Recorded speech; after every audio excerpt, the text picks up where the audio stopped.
Brasil superó los 400.000 muertos por COVID-19 tras reportar más de 3.000 decesos durante las últimas 24 horas. Esto mientras el gobierno defiende su decisión de suspender la importación de la vacuna Sputnik V de fabricación rusa. El Instituto Gamaleya de Rusia anunció acciones legales contra el regulador brasileño. Tenemos reporte. El presidente francés Emmanuel Macron anunció una nueva etapa en la reactivación económica del país que incluye la reapertura de terrazas y cines a partir del próximo 19 de mayo. El turismo internacional abriría el 9 de junio. Sin embargo, este jueves anunció que fue detectado el primer caso de la variante india del virus en el país.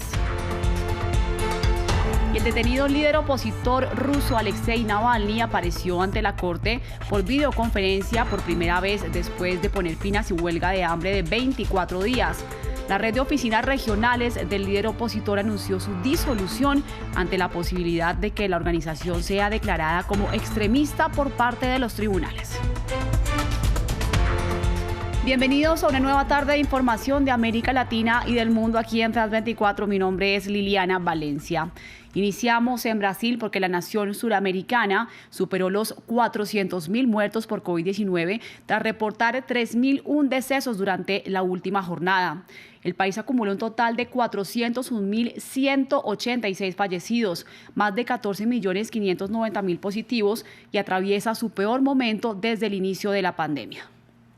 Entre tanto, el gobierno de Jair Bolsonaro defendió su postura de suspender la importación de la vacuna de fabricación rusa Sputnik V, argumentando que el adenovirus que la compone tiene la capacidad de reproducirse. El Instituto ruso Gamaleya, que produce la Sputnik, anunció acciones legales contra el regulador brasileño Anvisa y al que acusa de difamación. Desde Río de Janeiro, nuestra corresponsal Valeria Sacone con los detalles. Valeria, bienvenida y cuéntenos. Otro hito oscuro para Brasil. Descríbanos la situación sanitaria que se vive en este momento en el gigante suramericano.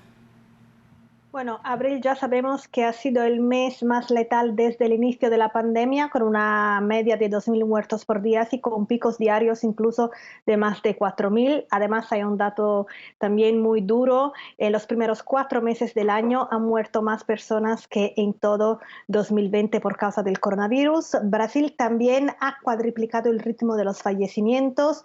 El año pasado necesitamos 149 días para registrar los primeros 100.000 muertos. Los últimos 100.000 muertos se han registrado en tan solo 36 días. Por todas estas razones, los expertos advierten que no es el momento de retomar la normalidad. Recordamos que Brasil sigue sin una política nacional de cuarentena y que el presidente Jair Bolsonaro se opone a cualquier forma de restricción de la movilidad de los ciudadanos. Concretamente en Río de Janeiro, donde me encuentro ahora, se van a reabrir otras actividades a partir de mañana. Las playas ya funcionan de lunes a viernes y esto preocupa a los expertos. Bueno, Valeria, pero también cuéntenos por qué decidió Brasil suspender la importación de la vacuna rusa. No es necesariamente justo tener ahorita más vacunas en estos momentos para poder hacer frente a esta tercera ola de contagios, o en términos de salud, ¿cuál es la condición y por qué se suspende la importación entonces de la Sputnik V? De hecho, los gobernadores de 14 estados federales esperaban poder importar 30 millones de dosis de la Sputnik V. Sin embargo, Brasil tiene una agencia nacional de vigilancia sanitaria que es considerada una de las más exigentes del mundo. Y el pasado lunes esta agencia, la Anvisa, dijo que los productores de la vacuna rusa no presentaron una documentación suficientemente clara, que no hay transparencia y que exactamente este vector, el adenovirus que lleva el coronavirus dentro del cuerpo para producir la respuesta inmune, se está replicando sin control. Pues es Valeria Sacone, nuestra corresponsal en Río de Janeiro, con la información.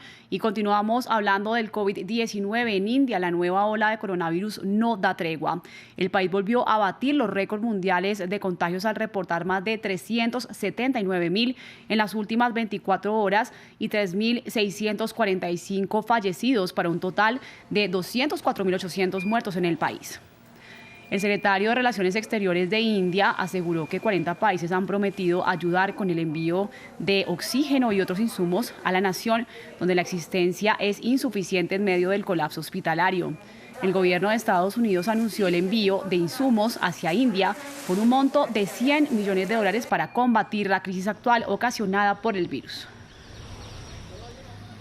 Vamos ahora a Francia, donde se conoció el plan en 4 etapas del presidente Emmanuel Macron para la reapertura del país. Terrazas, cafés y salas de cine reabrirán el próximo 19 de mayo, mientras el turismo internacional empezaría a reactivarse el 9 de junio bajo una serie de condiciones. Las medidas se conocen el mismo día en que fue detectado el primer caso de la variante india, conocida como de doble mutación en el país. Desde París, nuestra periodista Erika Olavarría nos contó previamente los detalles. Los franceses comienzan a ver la luz al final del túnel de este tercer confinamiento después de haber escuchado esta noche los anuncios que el presidente Emmanuel Macron hizo a la prensa regional para detallar su plan progresivo de desconfinamiento de este país en 4 etapas. La primera de ellas comienza el próximo lunes, cuando se vuelven a autorizar los viajes entre regiones. La segunda etapa está fijada para el 19 de mayo. Ese día se retrasa en 2 horas el inicio del toque de queda, de las 7 a las 9 de la noche, pero lo que es más importante, abren nuevamente bares y restaurantes en terraza y también los sitios culturales, incluidos los cines, los sitios que acogen actividades deportivas y los comercios, siempre con un aforo limitado. La tercera etapa está fijada para el 9 de junio. A partir de ese día abren bares y restaurantes en sala. Se atrasa nuevamente en 2 horas el toque de queda a las 11 de la noche. Y lo que es más importante, se pone en práctica el pase sanitario, ese certificado donde se sabe si tenemos o no las vacunas contra el COVID, si hemos tenido la enfermedad después de más de 15 días o si tenemos un PCR negativo. Será importante, pues con ese certificado se podrá asistir a partir de esa fecha a eventos de más de 5.000 personas. Y finalmente la última etapa es el 30 de junio. A partir de ese día ya no habrá más toque de queda. Pero ojo, el presidente no dijo nada sobre las discotecas que siguen cerradas. Dice que sigue privilegiando el trabajo a distancia y también siguen siendo obligatorios los gestos barrera. Pero este calendario depende de un dato, la cifra de incidencia del COVID-19. Esto es el número de casos por cada 100.000 habitantes. Si los datos no son buenos, este calendario no se mantiene. Cambiamos de información porque el crítico del Kremlin, Alexei Navalny, hizo su primera aparición en un tribunal tras su huelga de hambre de 24 días. Se le vio demacrado, pero con ánimo suficiente para lanzar nuevos ataques contra el presidente Vladimir Putin, a quien tildó de rey, desnudo y ladrón. Demacrado pero aparentemente de buen humor, el crítico del Kremlin, Alexei Navalny, compareció ante el tribunal el jueves por videollamada, su primera aparición desde que puso fin a su huelga de hambre de 24 días. La audiencia de apelación fue contra el veredicto que le imputa cargos de difamación de un veterano de la Segunda Guerra Mundial, algo que Navalny sigue rechazando. Todo este caso es una falsificación, incluso las firmas fueron falsificadas. Usted, señoría, lo sabe muy bien y por eso no concedió la petición de verificar las firmas. Probablemente es una nueva norma de la justicia rusa.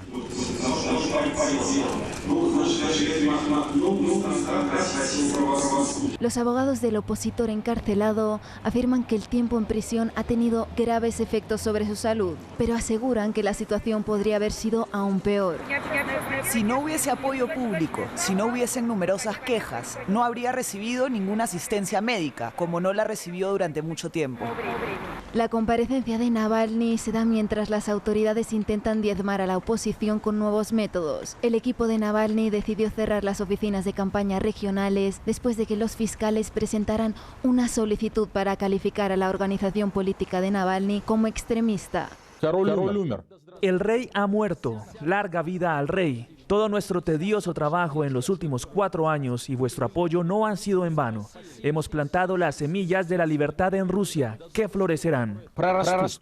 Alexei Navalny sigue cumpliendo una condena de 2 años y medio por violar la libertad condicional de una condena anterior por malversación de fondos. En Chile, organizaciones sociales pidieron a la Corte Penal Internacional que inicie un juicio contra el presidente Sebastián Piñera por crímenes de lesa humanidad, presuntamente cometidos durante las manifestaciones antigobierno de 2019. Los denunciantes sostienen que los hechos en cuestión fueron ejecutados en el contexto de un ataque generalizado o sistemático contra la población civil o con conocimiento de dicho ataque. Piñera niega estas acusaciones. Así finalizamos en France 24 por esta emisión, pero ustedes pueden continuar con más en france24.com. Nos vemos más adelante con más información. Quédense con nosotros.